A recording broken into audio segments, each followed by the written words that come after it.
Testing, 1 2 1 2. What up, people? Welcome to probably the most special Salty Thoughts of Mike Steph podcast, recap, or what have you in my life. Like, we've actually done it. The New York Knicks. The New York Knicks are actually NBA champions. Like, 94-90 was the score. 94-90 was the numbers that you can only dream of. You can only dream of. When I say this was truly something, a lifetime in the making for me, a lifetime in the making of multiple thousands, hundreds, dare I say millions of people in New York and all over the world. This, I don't even know where to start. I don't know whether I should talk my ish right now. I don't know whether I should go on a recap of, I mean, we all know, we all saw the game, we all heard the game. I'll be quite honest with you. I personally listened to the game. I didn't watch the game. I listened to the game. I listened to Tyler Murray. I listened to Monica McNutt on ESPN Radio, ESPN New York, and that's how I was able to really engross myself into the games. Like, we got down to a 16-point deficit as usual. First half, first quarter. I think at one point we was like 4 of 25 from the field, which was ridiculous. But San Antonio wasn't doing that much better. It's just, we just couldn't hit the right side of a barn. But it was all good. It was all good. Like, they were joking on the broadcast when Clyde came in for the second quarter to give his analysis. He was like, "Listen, we got them right where we want them." And normally you would say that in jest, but in reality, that's exactly what was going on. We had them right where we wanted them. I believe there was something to the effect that we were like, we were down 14 in the first game in the first quarter. We were down 12 in the second game. We were down 12 in the third game. Game 4, of course, we were down 29 points, and we came back and we remained victorious. The streets of New York, the streets of Brooklyn, because that's where I live, that's where I work. The streets of Brooklyn are still a buzz. Like, do y'all realize that this happened on the eve of the Puerto Rican Day Parade? Like, Alvarado's gonna be on 20. He's gonna be on tilt. But the buzz in the city, the buzz in the borough. You know, of course, you had the cops out, but it was such a big thing, a community. You know, you had the barber shops open late. You had the beauty shops open late. You had people outside with their TVs out in front of the store. You had everybody sitting on the stoop. It's like it's 85 degrees at night, or 1 o'clock, 2 o'clock in the morning, and everybody and their mother are friends. Everybody and their mother. This is a moment in which a lot of us did not believe this was going to happen. A lot of us but this was almost, we were 16-3 in the playoffs. I repeat, 16-3 in the playoffs. Not counting that 13-game winning streak. We beat this team in 5. And in all 5 games, they thought they had us down. They had us down, but they never had us down for the count. They never put their foot on our throat. Jalen Brunson saved his best for last. Saved his best for last. 45 points. 45 points in the clinching game. And Kai Bryant could have went for 50. He put not only the Knicks on his back, he put New York on his effing back. Like I'm literally speechless right now. And the thing is, there was no, oh my God, yo, I'm gonna try to get mine. As soon as everybody knew Jalen was on one, everybody fell in line. Everybody fell in position. OG, you know what? My shot ain't falling. I'm playing D and I'm rebounding. Hard, yo, my shot. Listen, I'm gonna play D. I'm gonna do my screens. Everybody played their position. Bridges, clutch points. Even though, I'm sorry, a lot of people went lemon booty at the free throw line. A lot of people went lemon booty at the free throw line because we could have just really got this game up. But the pain that we went through to get to this point, all the way to the end, and luckily it wasn't the bitter end, it was the sweet end.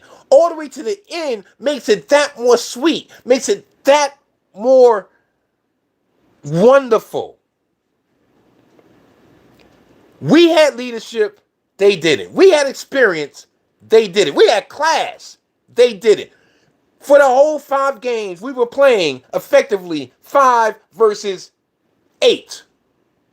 It was the New York Knicks versus the San Antonio Spurs versus the NBA officials. And even with all that being said, we still made it. We still did it. We still overcame. We outcoached them. We outclutched them. We out-toughed them because this was to me. Maybe I'm going to be reading too much into this, but so be it. This to me is a real indictment on the fact that a lot of people, a lot of them, 20, 21, 22, talking about Castle, talking about Wemby, talking about Harper, not so much, because Harper was the only one that had cojones until he missed his 2 free throws. But all that tough Tony talk, all that walking, if you write checks that you but cannot cash, this is what happens at the end. They tried to put our boy Brunson out. The NBA was protecting Wemby. And guess what? Brunson's like, you know what? I got on his perk angle, went in the back, came back, and it was a wrap. It was a wrap. The fact that for the foreseeable future, the fact that we, New York Knicks fans, the butt of the joke for decades, can walk around with our chest high, our chest out, our heads high, talking ish, and nobody can take anything away from us. And it's not even like we're bragging. We earned this. Earned it.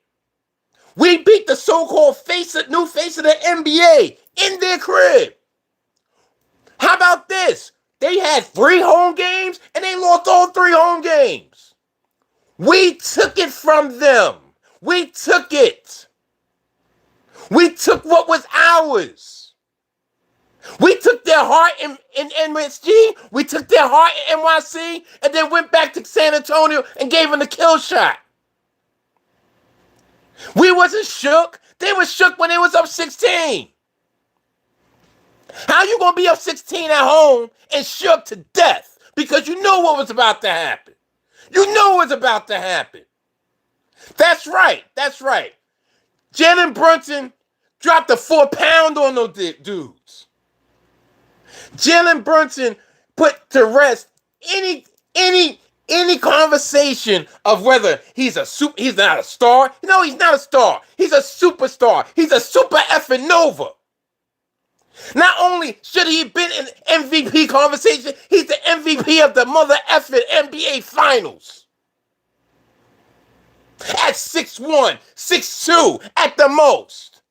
He told everybody with his actions, not his word. He told everybody with his actions, y'all keep on counting me out, talking about, yo, a dude, y'all can't run. He's not a 1A, he's a Robin, all that. Guess what? Guess what Jalen did? Out. Out. All the people talk about, yo, it's kind of weird that, I don't understand, he got his pops on the sideline, got his pops in jar. So what? So what? He hasn't got anything, he hasn't got the benefit out of nothing. He, as the youngins say, he took it out the mud. He was a second-round draft pick. He was the backup to Luka Doncic. And guess what? He's the MVP of the NBA Finals before the Doncic. Listen. All these other players in the league that they be propping up and talking about, yo, he's the man, he's this, he's that. Brunson is H-I-M. Him. Without saying nothing. Silent assassin. He let his actions talk. Silence him. Ant-Man, listen. Salute to Ant-Man. Because at least he played the right way. He don't have no excuse, but he don't got no chip. Brunson. Wemby. Don't get me started talking about Wemby. I've never seen a 7'5" piece of crap in my life. He got bullied by Mitch Robb came in there and bullied him. Played bully ball. Give me that. Give me all those rebounds. Give me that. They had to get Karl Anthony Towns out the game. He had to get Cat out the game. 15 seconds in the third quarter. 15 seconds in the second half. 4 fouls. And he still couldn't do nothing. If it wasn't for Dylan Harper, we would have had this game in the bag in the third quarter.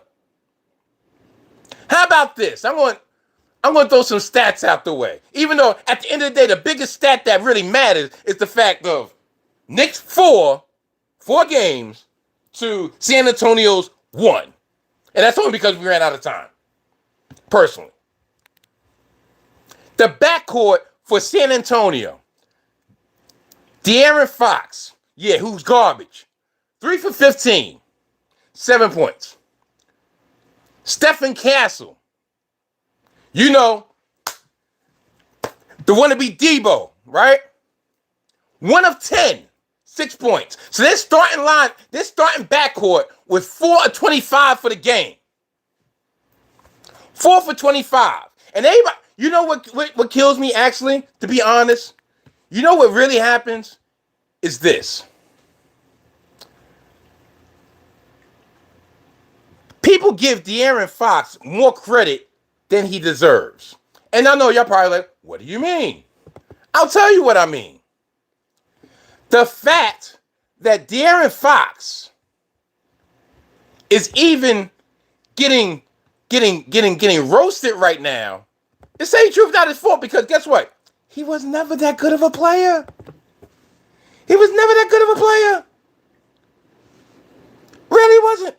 Really wasn't. We are the champions, my friends. We will be fighting to the end. We are the champions. We are the champions. No time for losers, 'cause we are the champions of the world.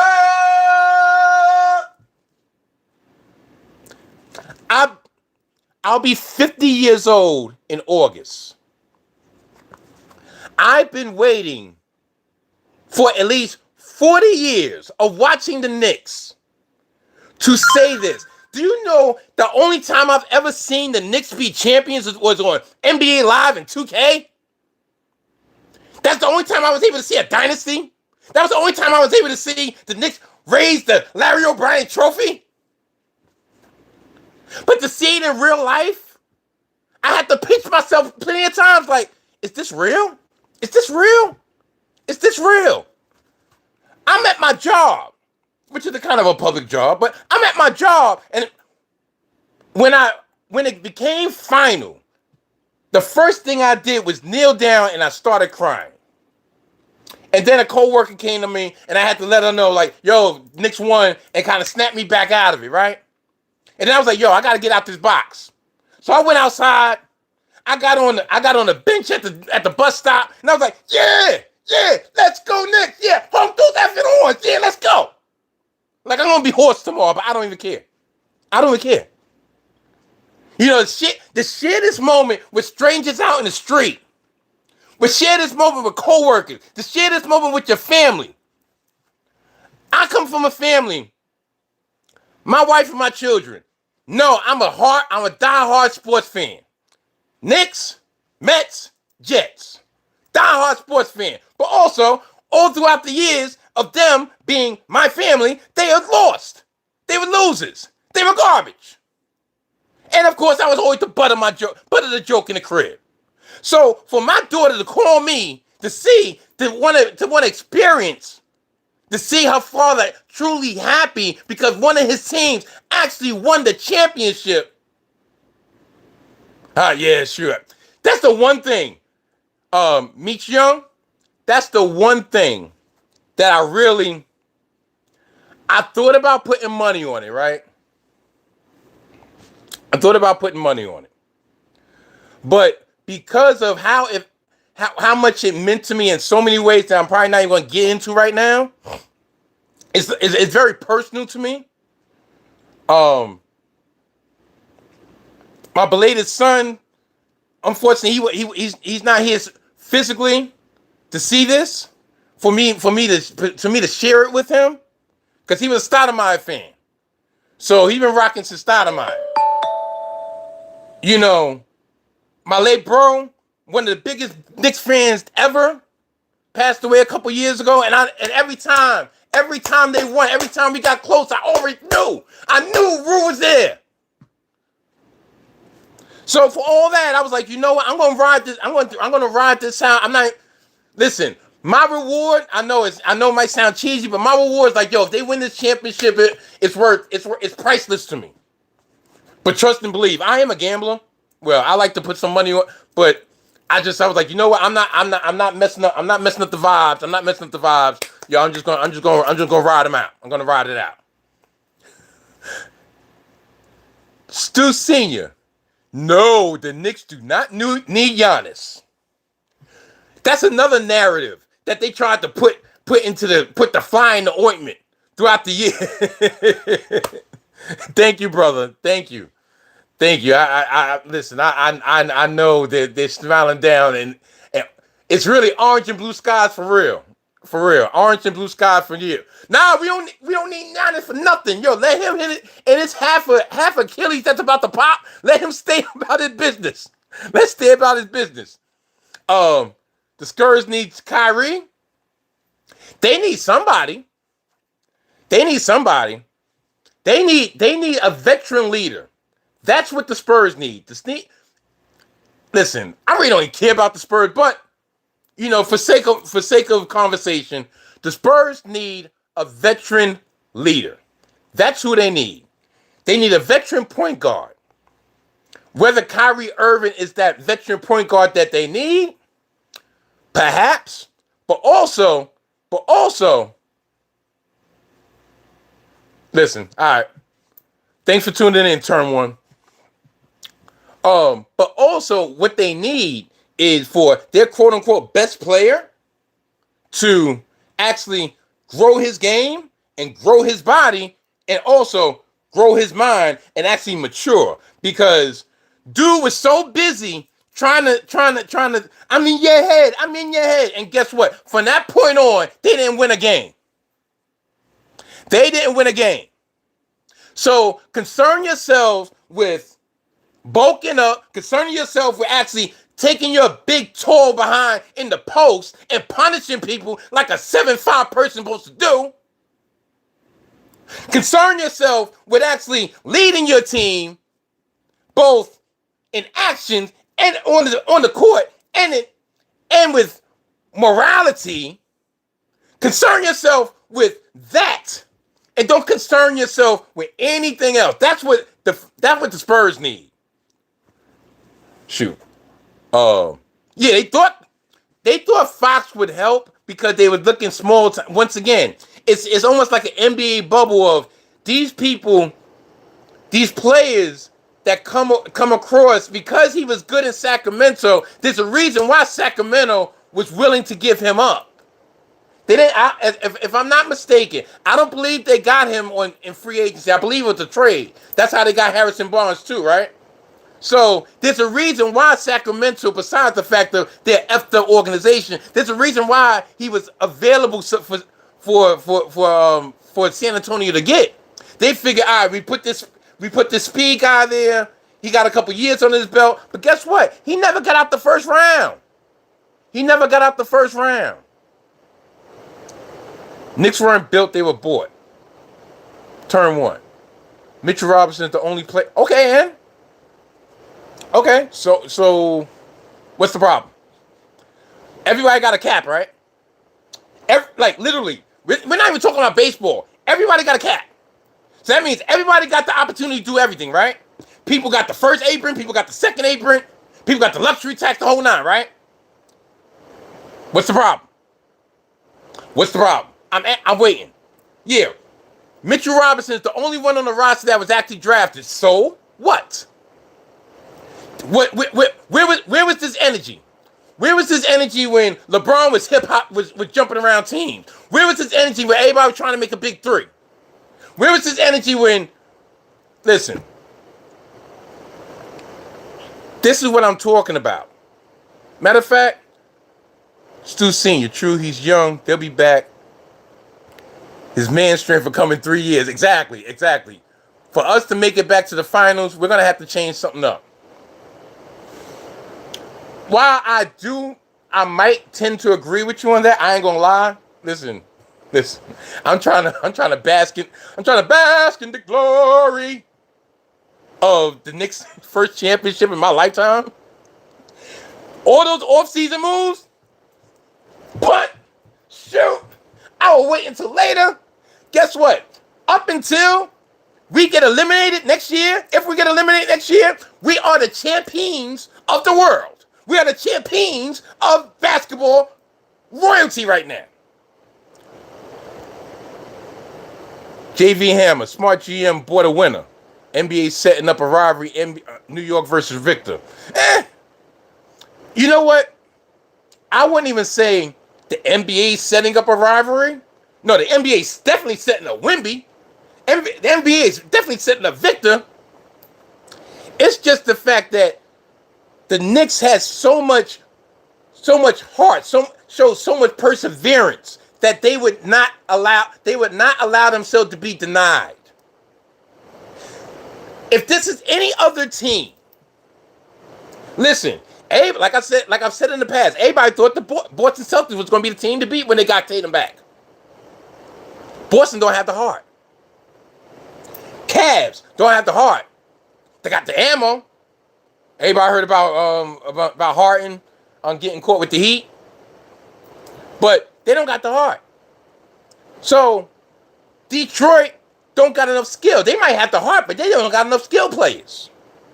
We're the one team in the East that has everything, and we have equity, sweat equity, as they say in the NBA. We've gone through all the steps. Remember back in the days, people never used to win championships just like that. Back in the days, Detroit had to go through Boston. Right? Then Chicago had to go through Detroit. We were trying to get through Chicago. We had our chance without Jordan. Then we got knocked off. Then Chicago came back again. In the West, same thing. So this year, this is our fourth year, second round, conference finals, and we won. We took care of business. Everybody said at the beginning of the year, there's no excuse for the Knicks not to get to the finals, myself included. Celebrate Celebrate, running on in, celebrate good times. Come on, James Taylor. Woo! Shoot. Cherish this day we have. We must cherish the time it is. The Knicks won the chip. The Knicks won the chip. The Knicks won the chip. Yeah, yo, listen. Josh Morris, shout out to Brunson for taking a play cut. Yeah, listen. How many people in the media would say back in the day that, oh, well, if I was Brunson, I wouldn't have did that because there's no guarantee they're gonna use the money right. There's no guarantee that you're going to ever get that money back. If anybody saw the post-game interview where he was talking to Lisa Salters, and I just saw it right before I logged on, and he was pretty much brought to tears about how important this moment was to me. And listen, I'm not counting nobody's pocket, but but I believe in his mind, it's like, listen, it was worth that $113 I left on the table for now. Best believe he's going to make that $113 back by hook or crook. Maybe I'm talking out my ass, but maybe I'm not. His godfather is the darn president of operations.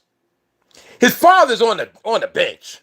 Do you really think that after bringing a championship to the city for the first time in 53 years, they're not going to find a way to funnel that $113 million somehow, some way into the family? Brunson's going to make it's going to make more lobby. Exactly. He's going. Him getting that chip is just going. Listen, he doesn't look like a type that's going to trick some money away. But best believe his family is set up for generations.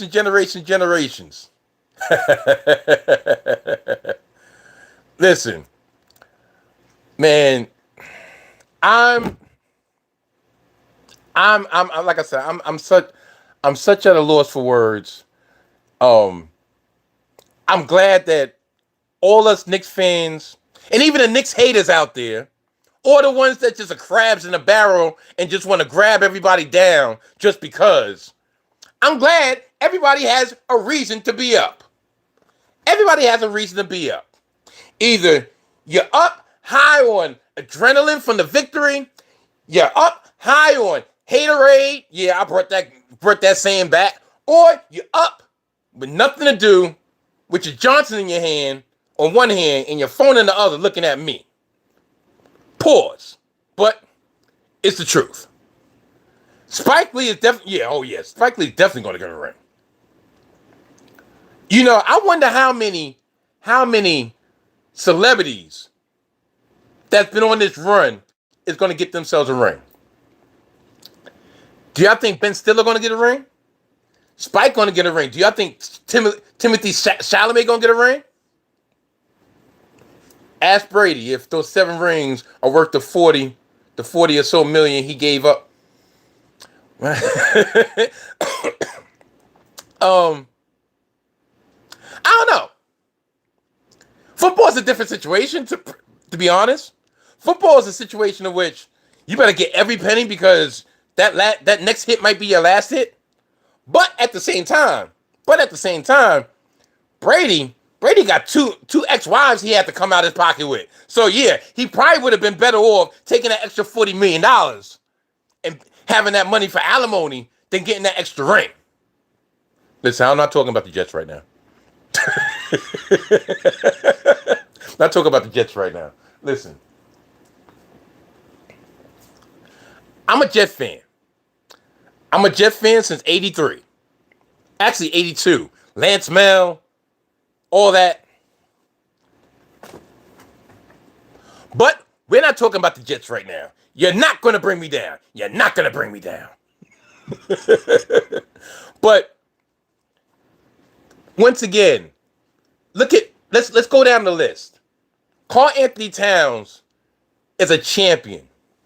Karl Anthony Towns have been degraded for years, myself included, has thrown dirt on his name. Myself included has said he's been zesty. Myself included has said he's been soft. I'm not going to act like I haven't. But Karl Anthony Towns, without Karl Anthony Towns, I don't believe we go up 2-0. We'll probably still be playing.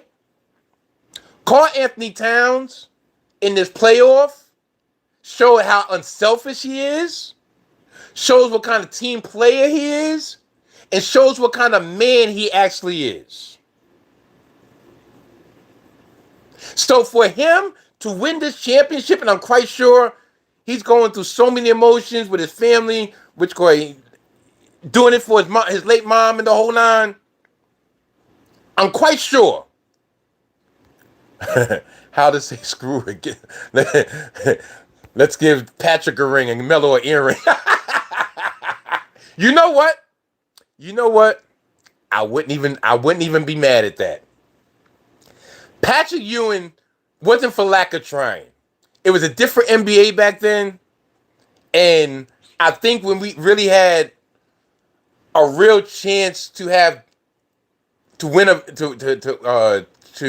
championship with because in Patrick Ewing's time, when we was a championship contender, we never had dynamic guards, right?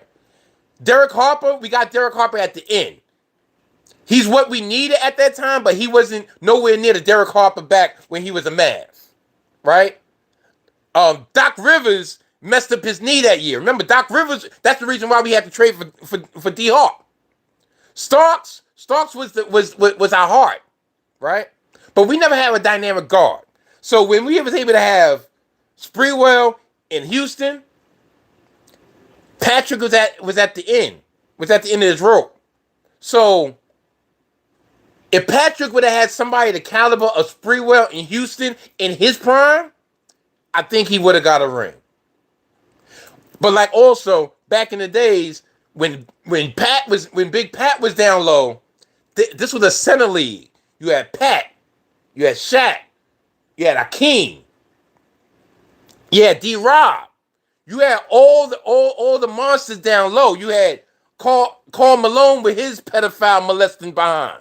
You had all of them. You had a prime Larry Johnson. You had Alonzo Mourning back then. It was a different league. But yeah, Sprewell and LJ came too late, unfortunately.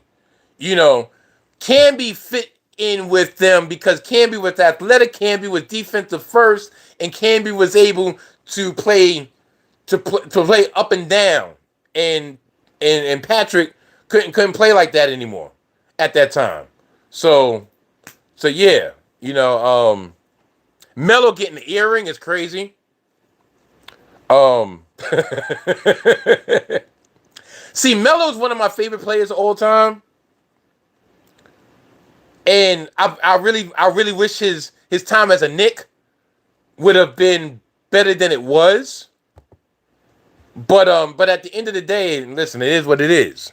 It is what it is. Darn.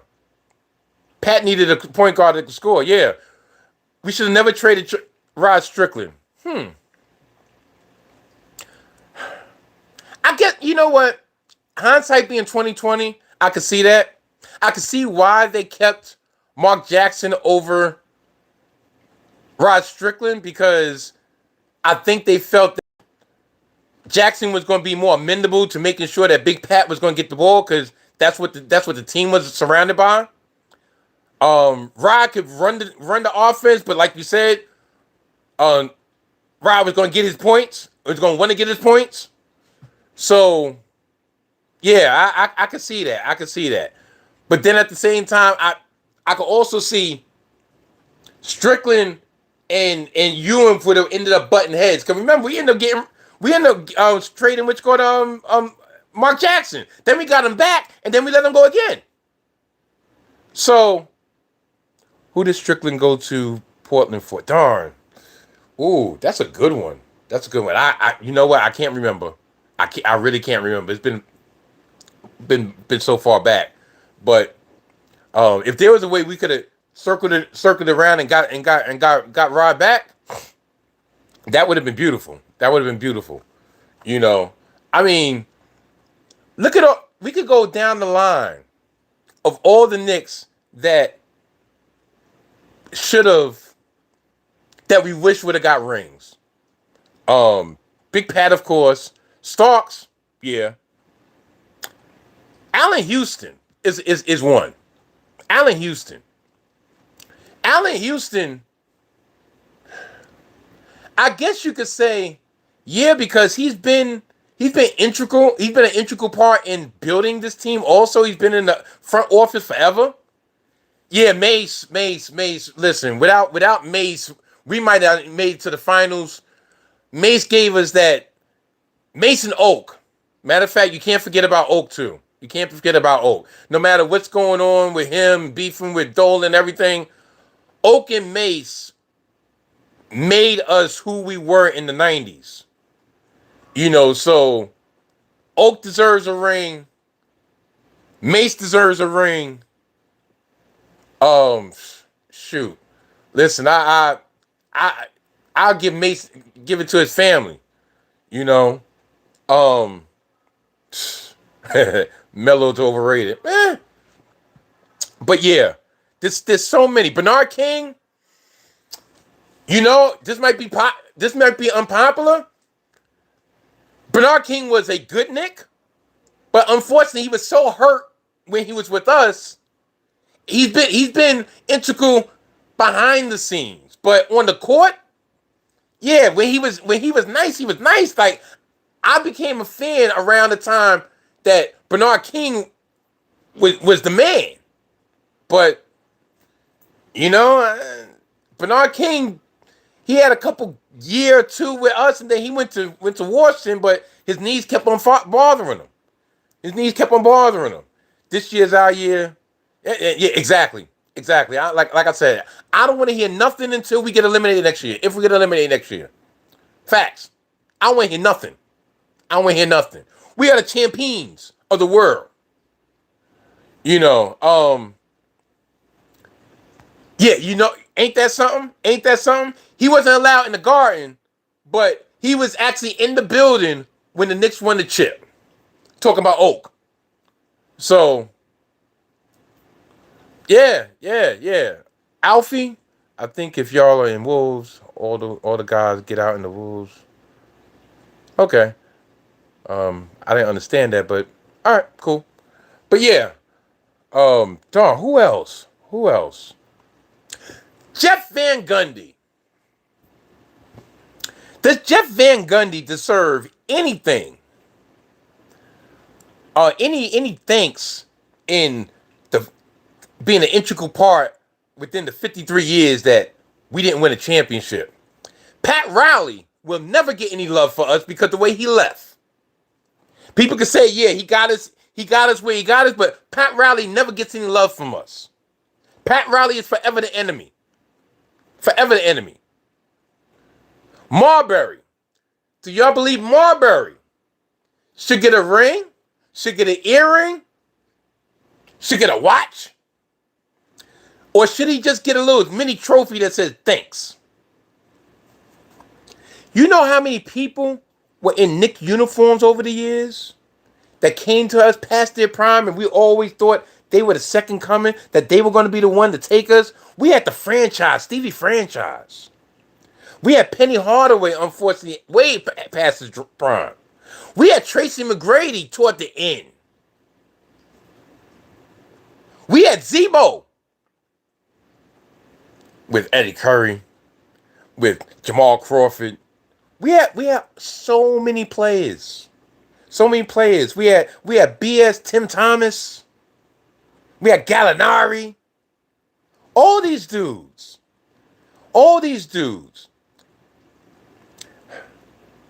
Yeah. Stu Senior. Yes. Van Gundy deserves a shout out and a ring. Do you say Riley was another Tibbs? I could see that, but I'll give Riley more credit because He came to us with a pedigree of what, 5 rings from LA, and he was able to switch like, all right, this is not gonna be Showtime like out west. We're gonna ground and pound him in the East. So I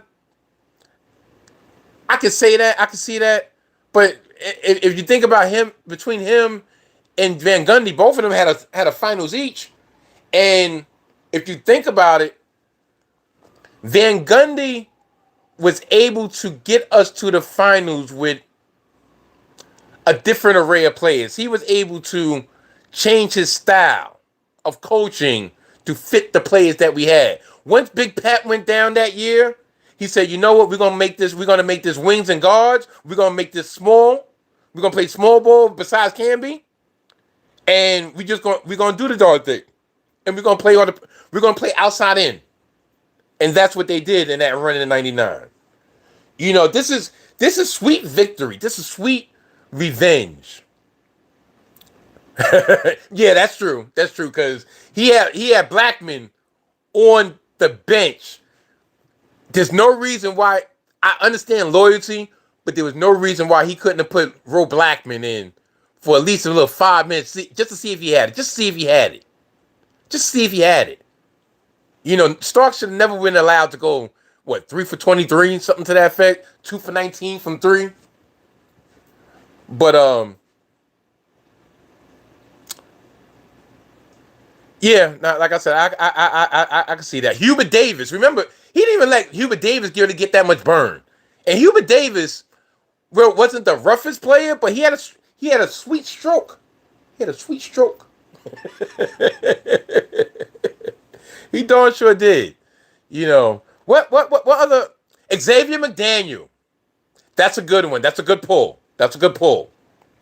Xavier McDaniel was integral in us creating a rivalry with Jordan and the Bulls. Right? Because Xavier McDaniel was the dude that punked Pippen out. Xavier McDaniel was the dude who was like, yo, we attack on the ball heads! Attack on the ball heads! It makes me wonder, if we would have kept Xavier McDaniel for that 93-94 run, would we have given up that 2-0 lead? Famous for the dunk, and we never won a game after that?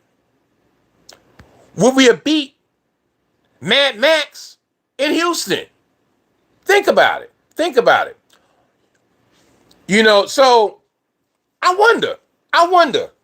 Xavier McDaniel was the stepping stone which we needed for that 90s run. And I think there's rumor that's been going on for decades that I think he had the same agent as Patrick Ewing, who had the same agent as Jordan. So pretty much Jordan told the agent, like, yo, get X off the Knicks, because listen, I don't think I could get past him with X. Not so much that Jordan was shook of X, but Pippen was shook of X. So he knew if Pippen was shook, he wasn't going to be able to get past the Knicks. Kiki Vandeweghe. Wow, that's a good pull. Number 55. But yeah. That one was a good one. USA. Oh wow, you was at the. I can imagine. Like I was 18 at that time. No, that was before my 18th birthday. So I was 17 when the dunk happened. And it was, you couldn't tell me that we wasn't going to the championship that year. So for us not to win another game, that series, I prided myself. When I was playing ball back in the days, I was John Starks. Listen, I wasn't the nicest, but I played hard. I played some D. Some people would say that monkey D. Piece to NA Rock, piece to the Marks, piece to BCM. Anybody know about what you call BCM Park? Playing in the summertime. But yeah, I prided myself being Starks. Like I wasn't nice, but I gave hustle. I played craze ball. You know, good. Matter of fact, Michael Ryan. Since you put that out there, right? Who do you believe? Do you think that if we play OKC, we would beat OKC? A lot of people wanted OKC due to their injury situation. Me personally, I always said I wanted San Antonio. I thought that the Knicks versus the Timberwolves was going to be a great potential final. Timberwolves didn't make it, but I did not want to play OKC. I'm not going to lie. Not because I was afraid of OKC per se, their players. If what we thought with favoritism when it came to Wemby, imagine how it would have been if Shai Gilgeous-Alexander was in the finals going for a repeat. You would have been like, flagrant. Ejection. And I wanted a series in which I felt that we were going to at least play heads up, even. That's what I felt. I did not think in 1,000 years that it was going to be as lopsided as it was when it came to refereeing. But there's no reason for us to complain now because we are the champions, our friends. So, but yeah, it would have flagrant, gone. But no, OKC would have been tougher, yes, because they matched up better with us, and people would have been like, well, the reason why we was able to beat San Antonio is because of their youth. Weren't they just saying that about OKC last year, that their youth, this was going to be the beginning of a run? Right?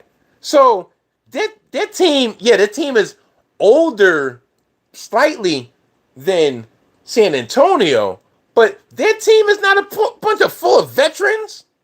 They got Hartenstein, which, listen, I'm glad Hartenstein got a ring, and I'm glad we got a ring. Unfortunately, we didn't get it together.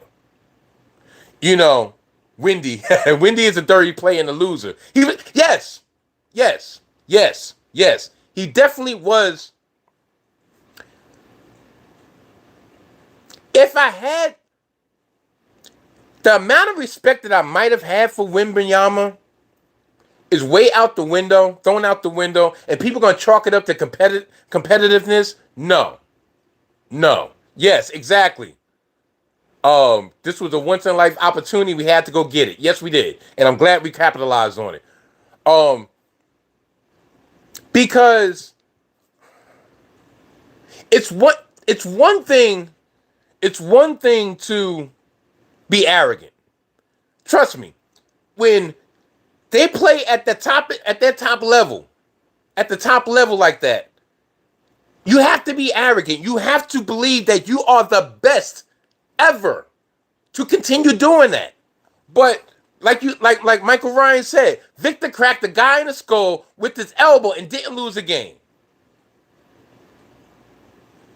Victor literally looked down at his foot to make sure that he had his foot underneath Brunson so Brunson could land and twist his ankle. The fact that someone had to go through such lengths speaks to the lack of confidence they have in their own skill. And for someone to be propped up like that, it's like, dude, like, what are you doing?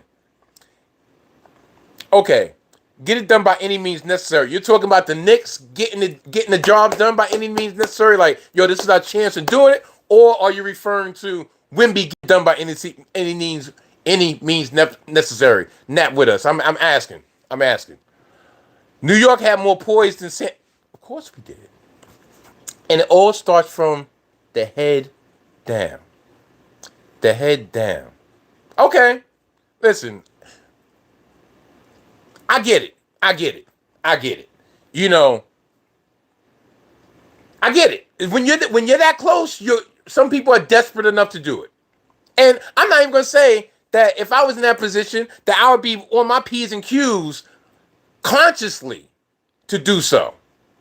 You know, but the fact that he knew what he was doing, he knew the protection that he was getting, to me, that's where I call foul. It's one thing if you out here like back in the 90s where pretty much it's mano a mano, you knew, all right, listen, you gonna jump out the window?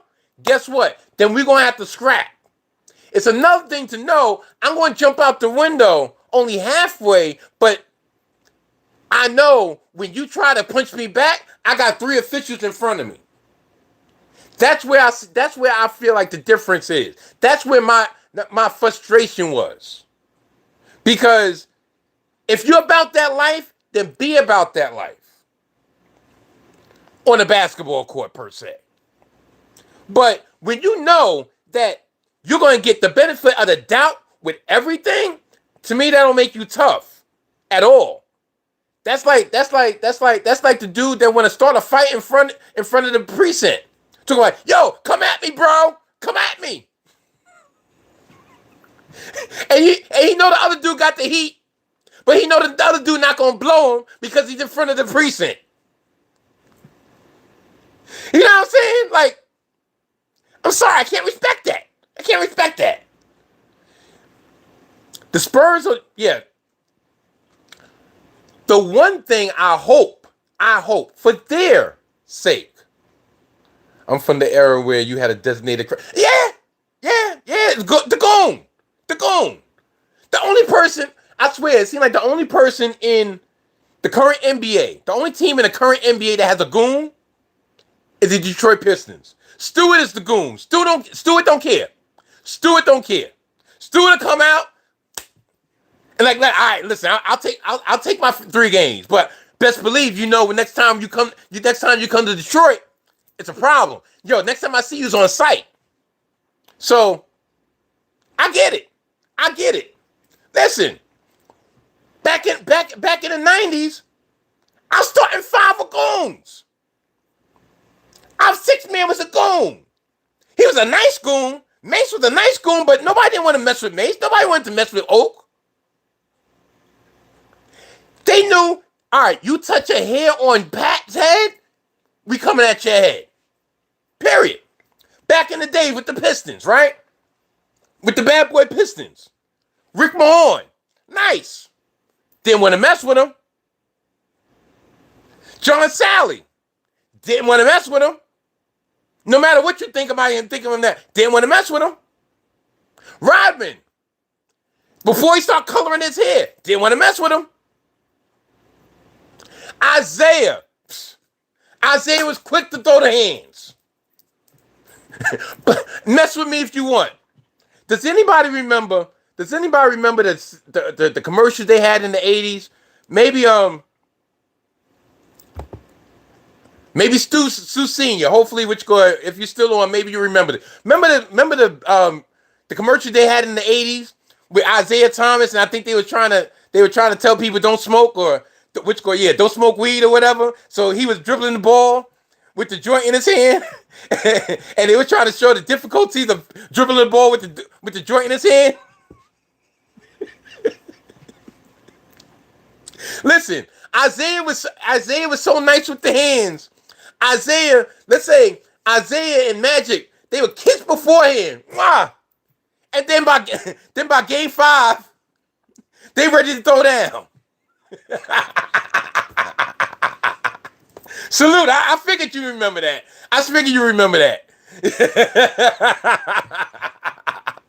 But this is how it was. But like on dude said, everybody had to appoint a goon. Now we at the point where Jokic goons are his brothers. Remember when Morris tried to do something funny and the brothers was like, I don't think you want that. Jokic don't play those games. But Jokic is too top echelon player to really be a goon, but trust and believe. Exactly. People worth too much money. Back in the day, listen, yo, I'm making this meal. Guess what? I could, yo, I'm making $400,000. All right.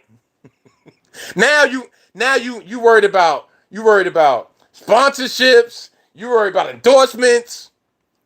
I mean, listen. Remember the Mouse in the Palace? Case in point. I know I'm more off topic, but listen, we chopping it up now. But Mouse in the Palace. Steven Jackson. Nice. Goon. Ron Artest. Meta World Peace. QB. Yo, he won the championship and he's yelling out QB. Goon. Wasn't playing. Yo, remember who did Artest knock out on was it OKC when they was going for their fourth in a row or their third in a row? That second time, he knocked somebody out. He dead on somebody. But yeah, Meta was a goon. Shoot, Rasheed Wallace, nice. Mess with Rasheed if you want it. Rasheed wasn't playing. Ben Wallace was not playing at all. But you know, since we got in this conversation, you know who.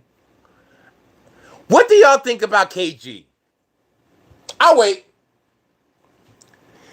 Do y'all think KG was really about that life on the court as he tried to portray himself to be? Because I remember when he did all that, with Melo, he wasn't about that smoke.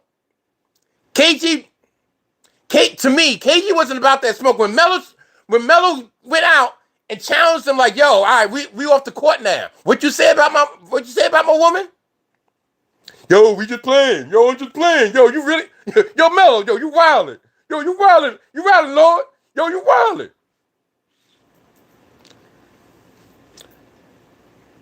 Exactly. Ronald Artest for the fan. KG was exactly. KG was a bully. KG wasn't a goon. KG, for some reason, he got to Boston and he think he the second coming of Ice Cube. Think he the second coming of NWA. He think he the second coming of 50 Cent. And probably not a good comparison. 5-0. Jermaine O'Neal. That was a sad story. Because Jermaine O'Neal was never the same after the Malice of the Palace. Was it over a basketball game? I don't know. But yes, Ben Wallace was the only person Ben Wallace feared was Ron Artest. Ben Wallace was the only person. Well, Ron Artest was the only person Ben Wallace was like, yo, I don't need that. I don't need that. But yeah, I mean, on the Knicks, since bring it back full circle, on the Knicks, who would be the goon on the Knicks? I have a personal. You know who was the goon on the Knicks for this series? And you know when it turned around was when this person did what he did in Game 4. Jose Alvarado was the goon. Tell me if I'm wrong. Brazil, what's good? Once Jose put Wemby on his behind and let Wemby know we wasn't playing none of those games, not in the Garden, it was a wrap. You notice Wemby didn't do nothing else to Jose, right? Jose was not playing no games. Jose was our goon. And not only that, Jose got busy in the fourth quarter and helped put them to sleep. That's why I'm saying, for everybody who don't know that's in the city, that's in the town right now, the parade is Thursday. Mondani said the parade is Thursday. I want to see Alvarado in the town celebrating the championship. That's what I want to see. Is he going to be like Hennis, which got JR with the Henny? Is he just going to be on some, yo, I'm home? Yo, this is nothing for me? I ain't going to lie. I am going to try my damnedest to be at the parade. Hopefully they do it 11 o'clock or something like that, 12 o'clock. Because I'm going to have to do a cameo, like go, so I can soak in the atmosphere, and then unfortunately I got to make my bread. I got to go to work. But there's no way that I cannot be there. I waited my whole life. A lot of people never thought this was going to happen. Exactly. He was going to take it back to old school. He was going to take it back to the train. Yo, he was going to take it back. He was going to take it back to D-Sep days. That's exactly what Alvarado was going to be. Alvarado was going to be on some D-Sep, which scored Latin King.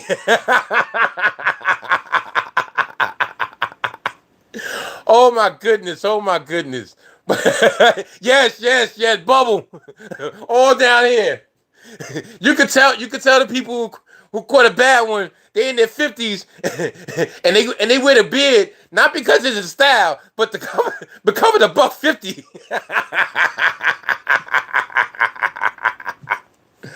Oh my goodness. But yeah, Alvarado was our goon, man. Like, and which scored in Rick Brunson.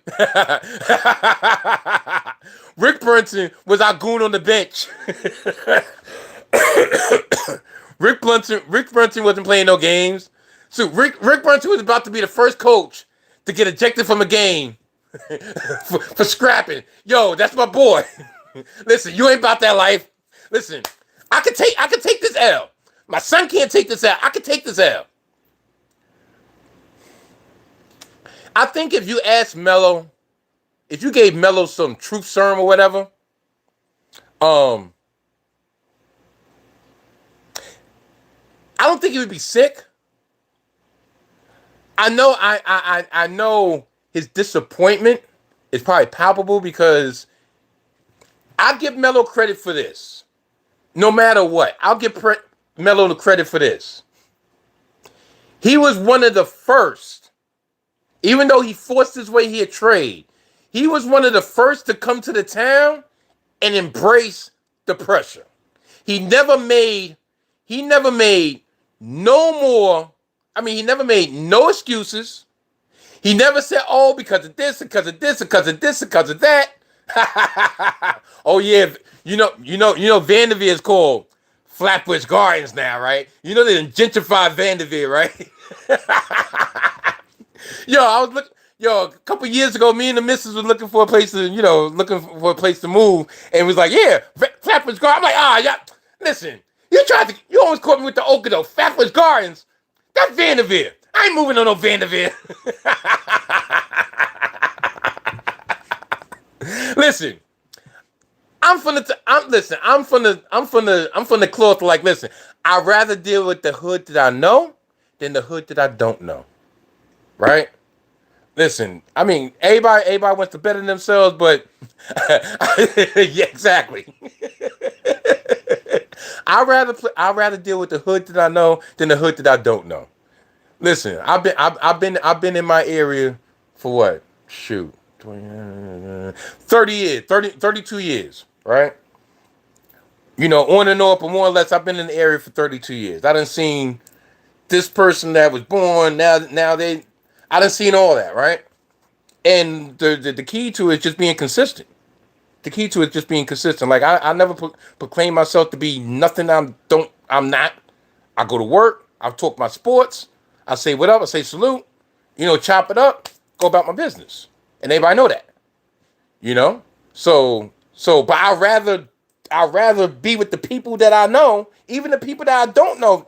All right, listen, I'm comfortable over here. I'm not going no place, especially the way the city is now. I'm not going no place to be no fresh meat. When I move, I'm moving out. I'm moving down south. But but yeah. Listen, shoot, you don't know how people make it. I don't know how people make it in NYC.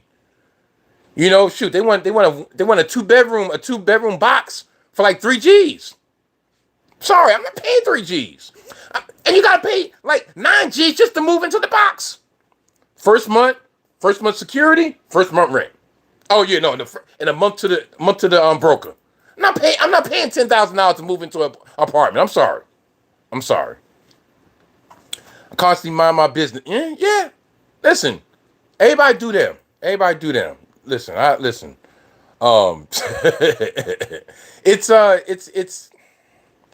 yo, this city. Cause I'm gonna try to wrap it up here. Cause matter of fact, I'll give it to 3 o'clock. F it, right? But I'm gonna say this before people start heading out, right? This city is gonna be on 10 from now until Thursday night at the latest, right? So all week it's gonna be building. It's gonna be building toward that parade. We got the Puerto Rican Day parade today. You know, Monday, Tuesday, Wednesday, everybody gonna be amped up, trying to get everything. Where you at? 8-bedroom house with a pool for $5,500. Word? That's not. Yo, where you at? Exactly. The YNs, Maryland. What part? If you don't mind me asking. I think I got family right out of Woodlawn. Well, damn, I forgot. I know we go to Woodlawn a lot. So yeah. So 4 hours south. Yeah. Okay. Okay. That sounds familiar. That looks familiar. All right. I see. Yeah. That's shit. Shoot, 8 bedroom for $5,500. So how much a 3 bedroom cost? Listen, yeah, exactly. Like people, they want $1,000. They want $1,000 for a room, not even a kitchenette, a room that you're actually sharing with other people. So let's say it's a 3 bedroom apartment, and you got a room, and they want you to be $1,000, and you got to pay a broker. Why am I paying a broker? Okay, bet 20. Yeah. See, that's not bad. That's not bad. 3 bedroom house, 2,500. That's not bad. You know, listen, I could work with that. You know, I got 6 years. I got 5 years before I retire, and then we out the city. Like like everybody else has been since the pandemic. You know, so, but how are you asking people for $1,000 for a room? Nobody's getting no raises. You know, Long Island Railroad just went on strike. They came back. But 4%, all right, they get 4%, but inflation has been 8% since their last contract. So where you getting bread from? Like the part of the reason I'm not gonna try to stay on here all night, because I gotta work my 6th day tomorrow, work some OT, because my baby girl going to college, I gotta get this tuition up. You know? Listen, actually, I'll tell you without telling you. Yeah, pension's pretty good. You know, benefits, and I'll just say I work underground. I'll say that. But yeah, like they got sales for, let's say, 2-liter soda, right? 2-liter soda sale, 2 for $7. When is that a sale? So you mean I'm paying $4, $3.50 per 2-liter soda? I mean, I'm paying $5 for a loaf of bread. I'm paying, if I want some eggland eggs, I gotta pay like 8 and change. You know, gas is, listen.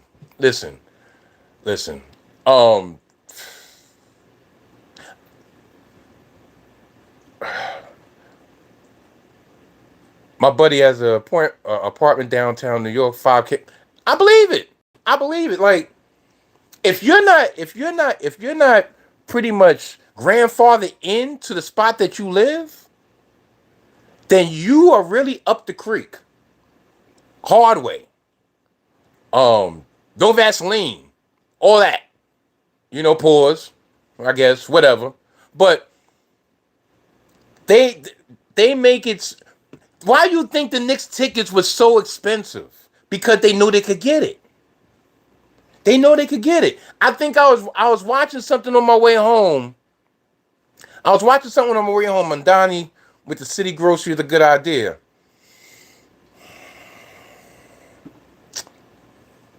That's a good question.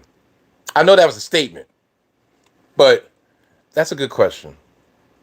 You know what would be better than a city-run grocery? Would be to change some of the regulations that were put in place at this point, about 12 years ago when Bloomberg took that extra third term. This is the price of Bloomberg having a third term. He put in all the regulations, all the housing regulations, all the renting regulations, all the zoning regulations. So that's why everything started building up, but everything got deregulated. So instead of talking about actually acres of land, they were talking about airspace. So instead of building out, they were building up. If you go downtown Brooklyn is not downtown Brooklyn no more. You don't see no sunlight because there's nothing but skyscrapers downtown Brooklyn. Yes, exactly. When he stole the third term, everybody don't realize that Bloomberg stole that third term. Everybody's like, oh, he only made $1. No, he did that to set everything up because he had his hand in all this development. So he was thinking long term, like, all right, y'all sleeping, y'all concerned about me stealing this third term. Yo, I'm about to double my worth with this third term because after that, all I gotta do is sit back and my family's just gonna rake and just gonna cake up. And that's what happened. We had the Bozo for 8 years. We had we had the cigar smoking, the Hennessy drinking, jet flying, son of a gun, Eric Adams for 4 years. And then we got Mandami. I'm not gonna say much about him because I'm just not. No, matter of fact, how about this? I hope that whatever he puts through, or whatever he's trying to put through and change, helps the everyday New Yorker more than the last 2 mayors have helped over the last 12 years. I hope that. It takes time. Yes, I know.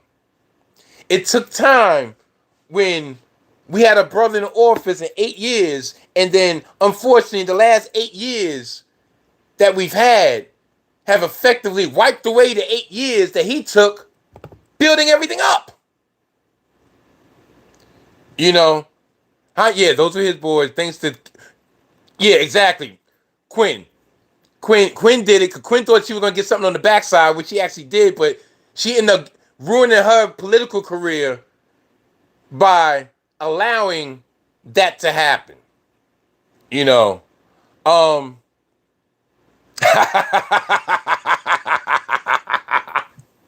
Listen, Eric Adams should have a documentary. Remember the documentary with Don King? Only in America? Made in America, only in America? That's Eric Adams. Only in New York. He went from, captain or chief of the police, got into the political game. He was a congressman, representative, what have you. Then he was borough president of Brooklyn, which is really just a ceremonial position because the borough president of Brooklyn does nothing but just cut ribbons and, I guess in his case, use that title because people don't realize that the borough president of Brooklyn means absolutely positively nothing. Well, barter that. Oh yeah, you need this permit? No, no problem. You gonna give me some Cuban cigars? Yo, I could take you to Dykeman. Oh, you know what? I can get you into the club. Matter of fact, give me some Xanol. Give me a shot. But Eric Adams came up. He'll tell you himself. He came up. Do I like what he did? No. No. In a lot of ways, made me feel bad that we had a brother in the office and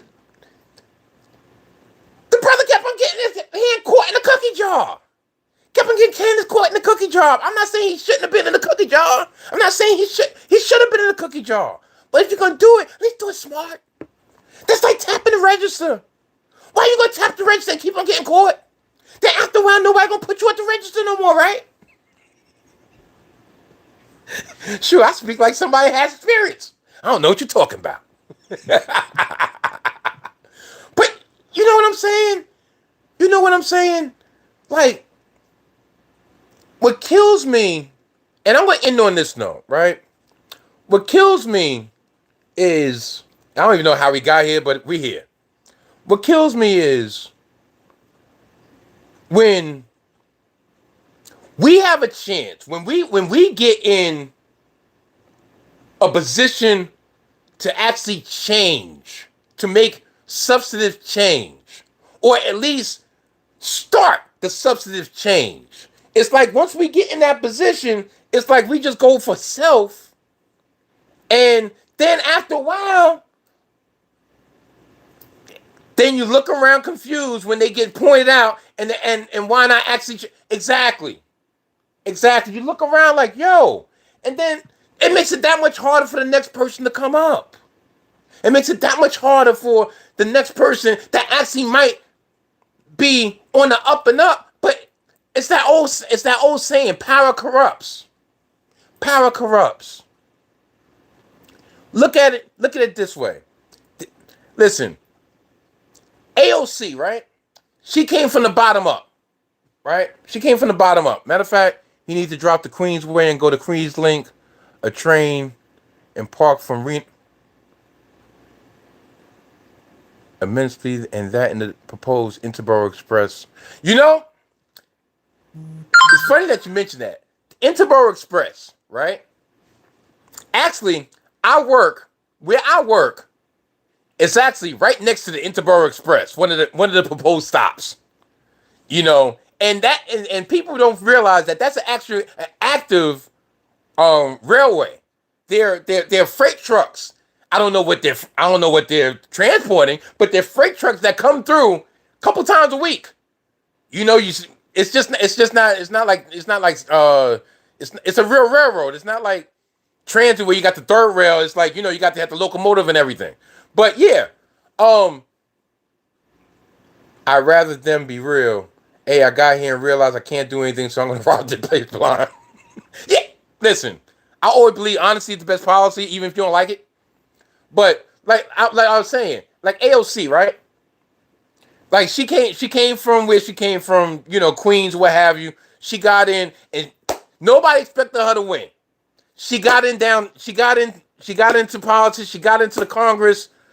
You know, she got to Washington and everything, and now she's the power broker, right? Do you not think that she's potentially gotten corrupted? Like, do you think that she's still the same pure soul that she was when she was first running for that local election? Once they put the money in your pocket, once they take you in the back room and say, listen, it's a secret society, all we ask is trust. It's either you're going to do it or you're not going to do it. And if you don't do it, best believe some dirt's going to come out your hand, and they're going to make sure your hands are dirty getting up out of there. Best believe. Same thing with Letitia James. Letitia James where I'm at, she used to be a representative in a part of Crown Heights, Brooklyn, right? She would come around with the tenant meetings and everything. Yeah, I'm going to do this for you. Yeah, I'm going to make sure, I'm going to break down the crime. I'm going to make sure I get the cameras installed and blah, blah, blah, blah. Didn't do nan thing. Nan thing. And now she worked her way up. Now she's state New York Attorney General. Whoopee! Aha. Scares you. Because you're not sure if she's going to change. She's already changed. Those millions change you. Yeah. How come all these people in politics, they make these meager salaries, but yet they're multimillionaires? Multimillion. Yeah, she started taking 40K a week trips, and it was over. Fell in love with the machine. Yep. It's the same thing when it comes to unions, unfortunately. Right? The union's supposed to be, people think of the union as a separate entity. The union is the membership. We just have appointed people. They have appointed people in places to do the negotiating, to be the front men. But the union is the membership. But when the union representatives feel like that they're the union, and when they start getting the handouts or getting everything under the table, they sell you out. And then you're left with nothing. Then you're left with scraps. And then they'll feed you the scraps and say, look, guess what we gave you? This is what we gave you. This is what we got for you. Guess what? We got you 2%. Matter of fact, they wanted to give you 2%. Guess what? We got you 2.5%. Aren't you happy about us?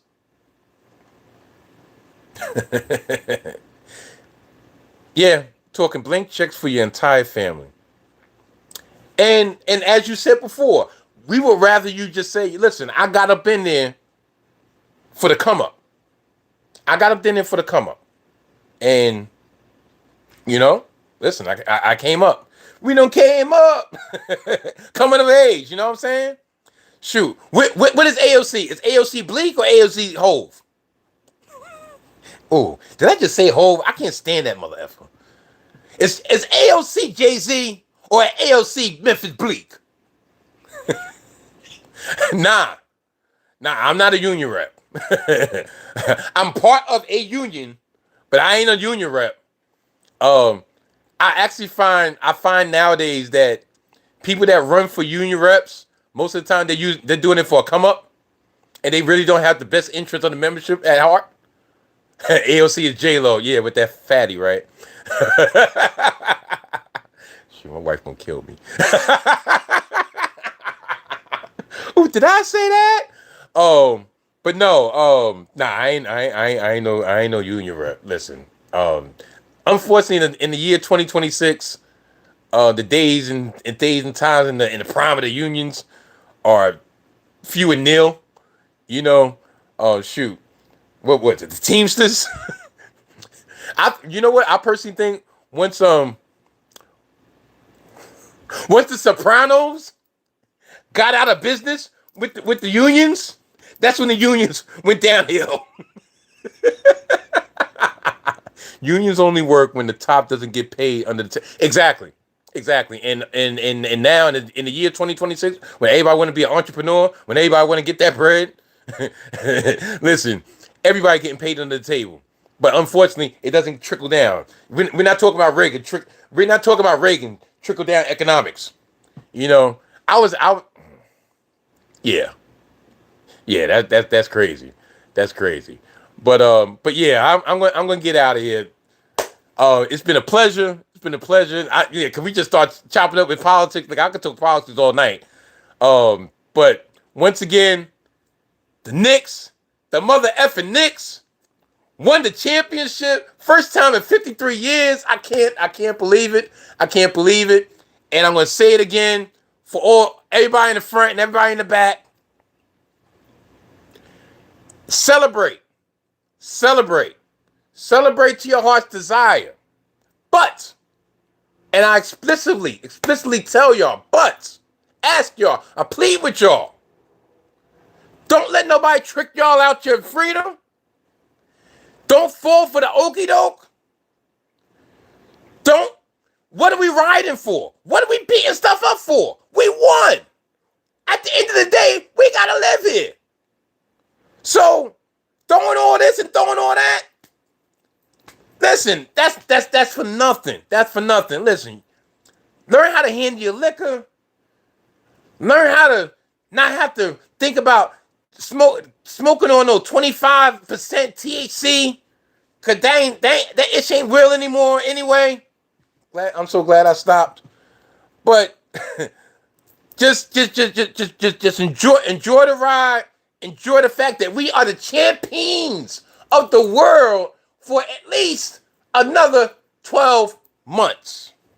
That's all we need. That's all we need. I'm gonna do the same thing as everybody else because I guess, shoot, why not? Please, if you enjoyed what you heard, if you want like chopping it up, if you just like whatever, press the like button, it costs you nothing.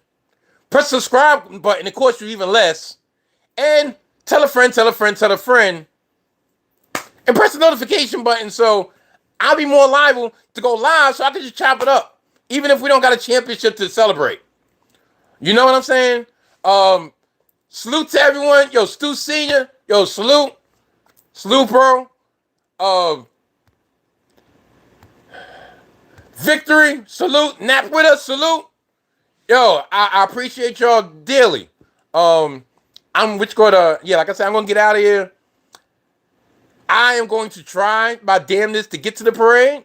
And listen, I don't know if we're going to be able to chop it up at the parade, but yeah, if there's a notification goes off around the parade, yeah, that means I'm there.